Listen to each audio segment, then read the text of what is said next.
हम अल्लाह ताला का शुक्र अदा करते हैं कि आप सब जो शाम में मौजूद थे, शाम की जो नई सूरत हाल पैदा हुई तो उसी वक्त वज़ीर आज़म ने NDA में इसने फौरी तौर पे जहाज़ का बंदोबस्त किया और हमें खुशी है कि आप बाहिफाजत वतन वापस आए हैं।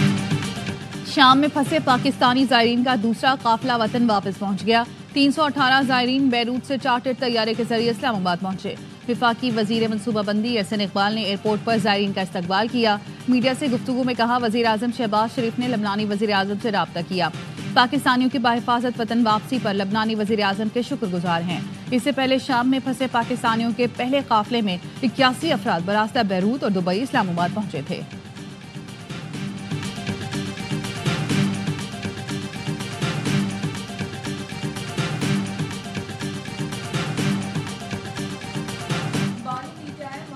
पार्टी लीडरशिप से नाराज बानी ने शिकवा किया कि अखबार की खबरों से ऐसा तासुर मिल रहा है जैसे बाहर दोस्ताना माहौल है। अडयाला जेल की अदालत में सहाफियों से गुफ्तगू में साबिक वजीर आज़म ने कहा, क़यादत पर अदम एतमाद जाहिर नहीं कर रहा, लेकिन हैरानी है बाहर सब खुशी खुशी रह रहे हैं। मुझे मालूमात मिली है कि बाहर सब गुड्डी गुड्डी चल रहा है।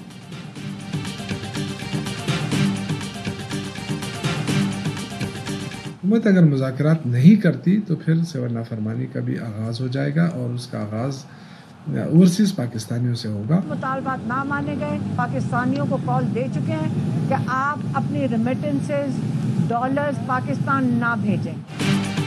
हुकूमत मुज़ाकरात पर ना मानी तो होगी सिविल नाफरमानी।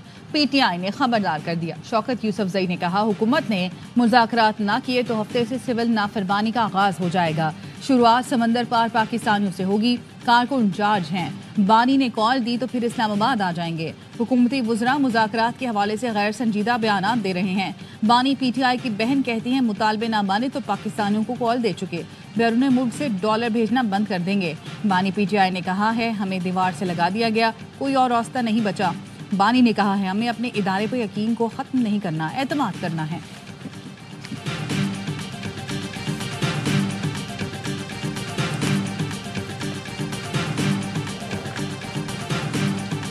सिविल नाफरमानी की अभी भी कॉल दी हुई है। हमसे कह रहे हैं कि हमसे बातचीत करें। इन्होंने देखा है कि अब ये और किसी नाजायज तरीके से फैज़याब नहीं हो सकते। फैज हमीद को बचाने के लिए मुज़ाकरात का ढोंग रचाया जा रहा है। कोई ऐसे मुज़ाकरात जिसमें मुजरम भी शामिल हो वो नहीं हो सकते।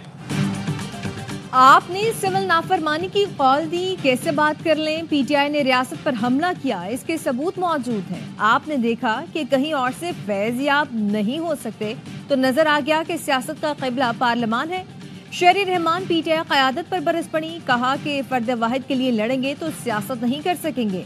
आप मुल्क से बाहर जाकर मुल्क की इज्जत से खिलवाड़ करते हैं। तलाल चौधरी ने कहा, मुज़ाकरात का ढोंग फैज हमीद को बचाने के लिए है। ऐसे मुज़ाकरात नहीं होंगे जिससे फैज और बानी का एहतसाब न हो। पहले कहा गया कि हम चोरों से हाथ नहीं मिलाएंगे, क्या अब हम चोर नहीं रहे जो मुज़ाकरात हो रहे हैं। सेनेटर इरफान सदीकी का कहना है कि शराइत और सिविल नाफरमानी की तलवार लटकी हो तो बात नहीं हो सकती। PTI सर्टिफिकेट जारी करे, क्या हम अब भी चोर हैं या नहीं, या इन्होंने नुक्ता नजर बदल लिया। वो डाकुओं से हाथ मिलाने के लिए तैयार हैं तो रास्ते खुले हैं।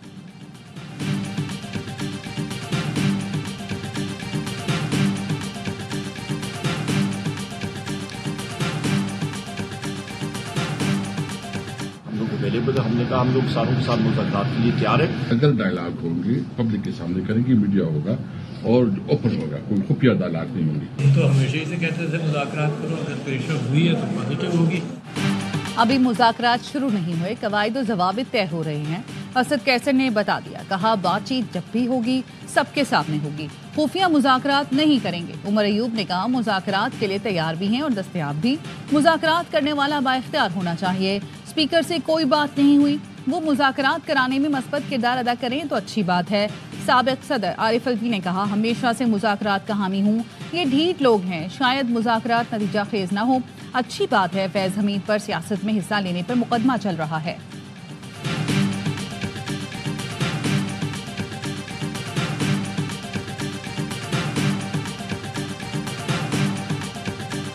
सिविल सिविल डिsobedience की जो तहरीक है शायद बैक बर्नर में चली जाए, उसका तो वैसे ही वो फेलियर की तरफ जा चुकी है जब फैज हमीद वाला फियास्को क्लियर हो गया। इमरान खान साहब के लिए मुश्किलात इंतहाई दर्जे की बढ़ गई हैं। अगर मिलिट्री ट्रायल होगा तो मेरे लिए ना ये शॉकिंग होगा ना ये सरप्राइजिंग। फैज हमीद शवाहिद और गवाहियां और डिवाइसेस दे चुका है जिसमें इमरान खान साहब फंस जाते। फैज हमीद ने बानी पीटीआई के खिलाफ शवाहिद और सबूत ही नहीं डिवाइसेस भी दी हैं। फैज हमीद के ट्रायल के बाद सिविल नाफरमानी की कॉल से भी हवा निकल गई। फैज हमीद का ट्रायल नहीं होता तो फिर बानी पीटीआई, बेगम और हवारियों को मुश्किलात ना होती। सेनेटर फैसल वाडा कहते हैं कि बानी पीटीआई का मिलिट्री ट्रायल होता है तो मेरे लिए हैरान को नहीं होगा। पीटीआई क़यादत पांव पड़ी हुई है कि बात कर लें, हुकूमत उठकर जाए और इनको टेबल पर लाए। पीटीआई की जानिब से कुछ दिन में एक नई सोशल मीडिया मुहिम चलाई जाएगी। शाम के कैदियों की फुटेज दिखाकर पाकिस्तान का जिक्र किया जाएगा।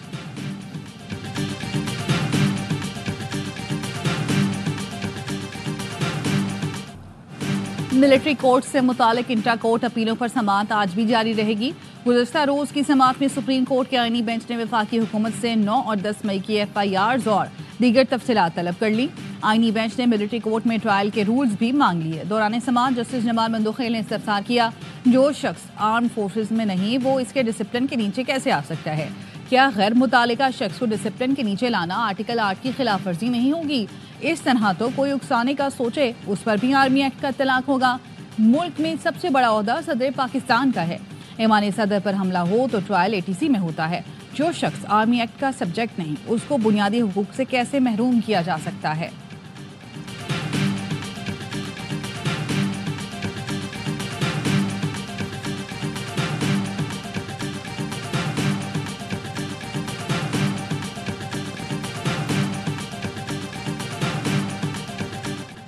मदारिस रजिस्ट्रेशन बिल पास न होने का जिम्मेदार ऐवान सदर है। शिकायत सदर मुमलिकत से है, उलमा से कोई इख्तलाफ नहीं। मौलाना फजलुर रहमान की DI खान में मीडिया से गुफ्तगू, कहा बिल हुकूमत ने तैयार किया था, हुकूमत के मंजूर करदा बिल पर सदर ने एतराज क्यों किया? किसी भी बिल पर सदर आईनी मुद्दत में दस्तखत न करें तो वो खुद ब खुद कानून बन जाता है। हमारा दावा है कि मदारिस रजिस्ट्रेशन बिल एक्ट बन चुका, मामले को गैर जरूरी तौर पर उलझा दिया गया। हमने तय कर लिया एहतजाज करेंगे, इस्लामाबाद जाना पड़ा तो जाएंगे। मदारिस रजिस्ट्रेशन बिल पर सदर के एतराज़ात JUI के हवाले। मदारिस रजिस्ट्रेशन का नया हुकूमती मुसव्वदा भी मौलाना को दे दिया गया।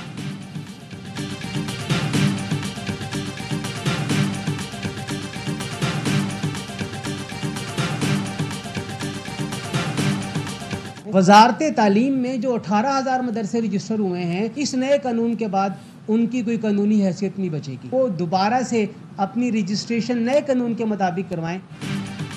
मौलाना फजलुर रहमान का मदारिस रजिस्ट्रेशन बिल मंजूर हो गया तो वजारत तालीम से रजिस्टर्ड 18,000 मदारिस की कानूनी हैसियत खत्म हो जाएगी।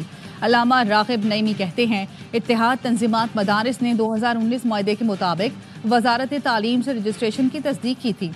मदारिस रजिस्ट्रेशन का 2019 का निज़ाम बरकरार रखा जाए। काफ लीग के सदर चौधरी शुजात हुसैन का कहना है, मदारिस से मुतालिक कोई नया तनाज़ा पैदा न किया जाए। मौलाना फजलुर रहमान जो कह रहे हैं उस पर तवज्जो दें। मदारिस में जदीद तालीम, साइंस और टेक्नोलॉजी पढ़ाने की ज़रूरत है।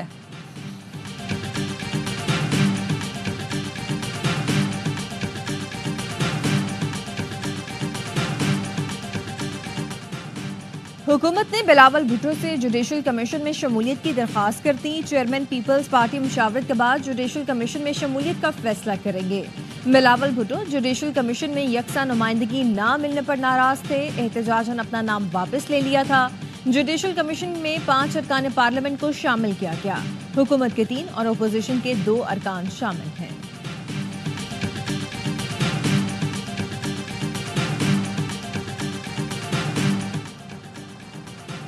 इस्लामाबाद हाई कोर्ट में जजेस तकर्री के लिए 10 उम्मीदवारों के नाम सामने आ गए। 21 दिसंबर को चीफ जस्टिस की ज़ेर सदारत जुडिशल कमीशन इजलास में गौर किया जाएगा। Chief justice Islamabad high court ने जज आजम खान और जज शाहरुख अर्जवंद के नाम तजवीज़ कर दिए। जस्टिस मंसूर अली शाह की जानिब से एडवोकेट सुल्तान मसर शेर खान नामजद, बैरिस्टर गौहर ने एडवोकेट काशिफ अली मलिक का नाम पेश कर दिया। सेनेटर फारूक एच नायक ने 4 नाम तजवीज़ किए। कमर हुसैन सब्जवारी, उमर असलम खान, दानियाल एजाज और काशिफ अली शामिल।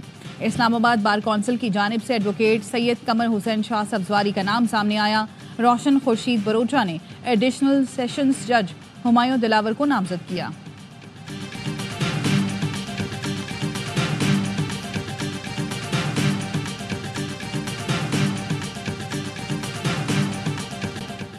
Aqib Javed red ball team के अबूरी हेड कोच मुकर्रर। पीसीबी ने red ball head coach Jason Gillespie का इस्तीफा मंजूर कर लिया। आकिब जावेद की पहली असाइनमेंट जनूबी अफ्रीका के खिलाफ टेस्ट सीरीज होगी। पहला टेस्ट 26 से 30 दिसंबर तक सेंचुरियन में खेला जाएगा। जेसन गिलेस्पी ने जनूबी अफ्रीका जाने से इनकार करते हुए इस्तीफा दिया था। गिलेस्पी अपने असिस्टेंट टिम नेल्सन के मुआहदे में तौसील न दिए जाने पर नाराज थे।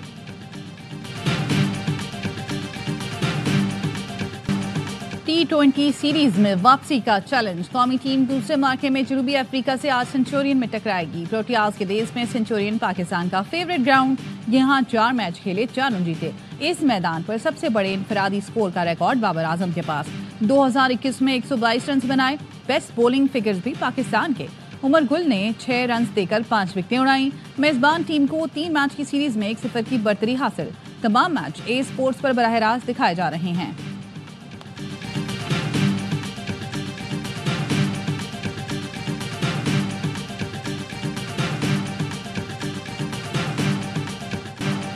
चैंपियंस ट्रॉफी पर आईसीसी की गैर संजीदगी। जय शाह को चैंपियंस ट्रॉफी से ज्यादा 2032 के ओलंपिक्स की फिक्र। सारे मामला छोड़कर ऑस्ट्रेलिया पहुंच गए। भारतीय मीडिया के मुताबिक जय शाह ब्रिस्बेन में ओलंपिक्स कमेटी की मीटिंग में शिरकत करेंगे। साल 2032 के ओलंपिक्स गेम्स की मेजबानी ब्रिस्बेन में करी जाएगी। जय शाह भारत और ऑस्ट्रेलिया के दरमियान तीसरा टेस्ट भी देखेंगे। चैंपियंस ट्रॉफी पर ताहाल कोई फैसला नहीं हो सका।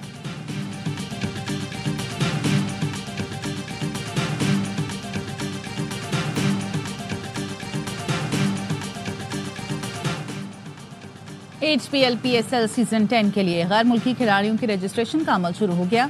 मेगा इवेंट का प्लेयर ड्राफ्ट 11 जनवरी को होगा। कैटेगरीज की तजदीद का ऐलान 17 दिसंबर को किया जाएगा। पाकिस्तान का सबसे बड़ा क्रिकेट मेला 8 अप्रैल से 19 मई तक पाकिस्तान के मुख्तलिफ मैदानों में सजेगा।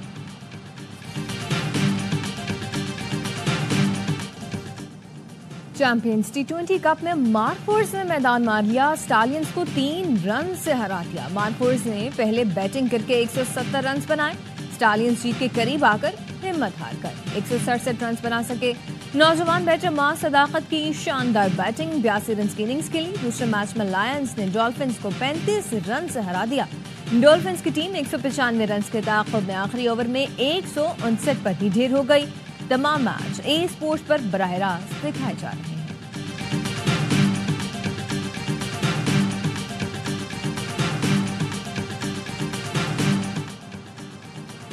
पाकिस्तान और चीन के दरमियान इक्तिसादी और तिजारती ताउन को फरोग देने की जरूरत है। दोनों मुल्कों के अवाम बिलखुसूस सरमायाकारों के दरमियान रवाबित बढ़ाना होंगे। सदर आसिफ अली जरदारी की बिलावल हाउस कराची में चीनी कारोबारी वफ्द से मुलाकात में गुफ्तगू। चीनी वफ्द ने मेडिकल सिटी के कयाम के लिए $1 अरब की सरमायाकारी में दिलचस्पी का इजहार किया। सदर ने कहा, पाकिस्तान चीनी सरमायाकारों को हर मुमकिन सहूलत फराहम करने के लिए पुरअज़्म है।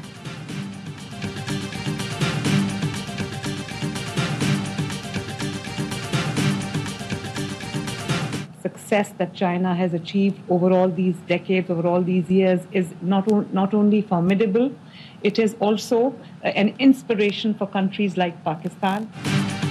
चीन ने बड़ी तेजी से तरक्की की। चीन के तजुर्बात से इस्तेफादा करना चाहते हैं। वज़ीर आला पंजाब मरियम नवाज का शंघाई में मौसमियाती तब्दीली से मुतालिक कॉन्फ्रेंस से खिताब। कहा कि पाकिस्तान को मौसमियाती तब्दीली के चैलेंजेस का सामना है। माहौलियाती चैलेंज से निपटने के लिए चीन के साथ मिलकर इक़दाम कर रहे हैं।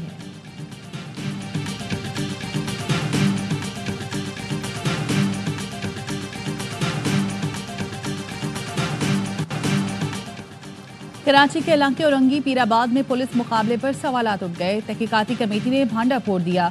आदादोशुमार गलत करार दे दिए। जाए वक़्वा पर 19 गोलियां चलाने का कोई सबूत न मिल सका। बिलावल और नकाश को धोखे से बुलाकर कत्ल किया गया। लवाहिकीन सरापा एहतजाज। इंसाफ के लिए वज़ीर आला से दुहाई। तहकीकाती कमेटी ने मुनीजा, लाइबा और साबरा की हरकतें मशकूक करार दे दी। तीनों ने जानबूझकर सबूत छुपाए। मोबाइल फोन का रिकॉर्ड तक डिलीट किया। CDR के तज्जिए ने सारा कच्चा छट्टा खोल दिया।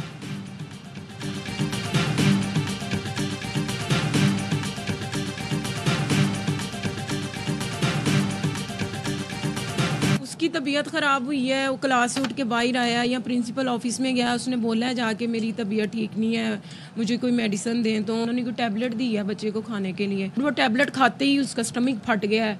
वो एक्सपायर मेडिसिन थी, वो जहरीली गोली थी। गुजरावाला के निजी स्कूल के 9वीं जमात के तालिब इल्म की पुरअसरार हलाकत। पुलिस हुकाम ने बताया कि स्कूल के वॉशरूम एरिया की सीसीटीवी वीडियो में तालिब इल्म को कोई चीज निकलते और पानी पीते देखा जा सकता है। पोस्टमार्टम रिपोर्ट आने पर हतमी राय दी जाएगी। तालिब इल्म की बहन ने बताया कि उवैस ने बेहोशी की हालत में बताया कि क्लास में तबीयत खराब हुई तो स्कूल इंतजामिया ने खाने के लिए गोलियां दी। पुलिस ने प्रिंसिपल, उसके बेटे और 3 साथी तलबा के खिलाफ मुकदमा दर्ज करके तहकीकात शुरू की।